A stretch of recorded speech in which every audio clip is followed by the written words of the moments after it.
Okay, so let's jump into this video and talk about our miscellaneous features that we have not gotten to cover in our Haltech training series. So we're going to be taking a look at a couple things that I want to make sure that you're aware that are there in the software that you may or may not know, or I may or may not have covered in this training series. So I'm going to be walking you through some important things that are not going to be left to a particular video. So we found that we had videos related to knock control and boost control. So we're going to be finding these are smaller features that are there that are important to know, but they don't quite fit into the rest of the video series. So without further wait, let's jump in so we can check these out.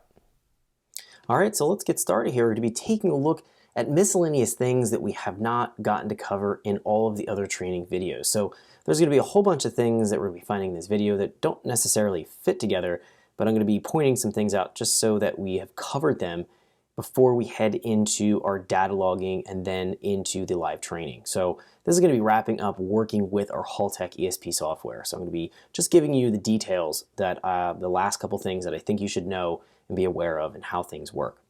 So the first thing we're going to be taking a look at here, if we jump down to the bottom of our navigator, we're going to be seeing under injection system, we're going to have this Injector Diagnostics tab that we haven't looked at yet.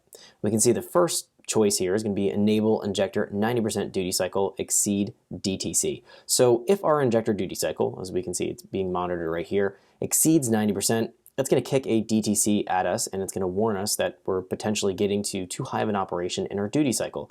We're going to want to have this checked. That's probably going to be useful.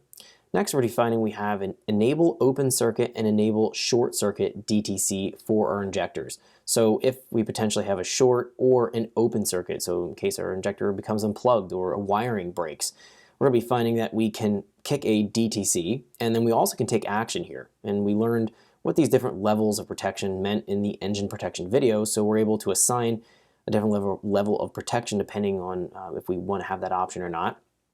And then finally here we can find minimum voltage to perform short open circuit checks. It's defaulted here at 11.5 volts. This should be pretty good to leave alone. There's going to be no reason to probably check this below this point. We're going to be running at least at 12 volts and higher when we are running our engine. So we're going to be leaving that alone. Now in addition to this, while we're down in this area here, let's jump into our setup.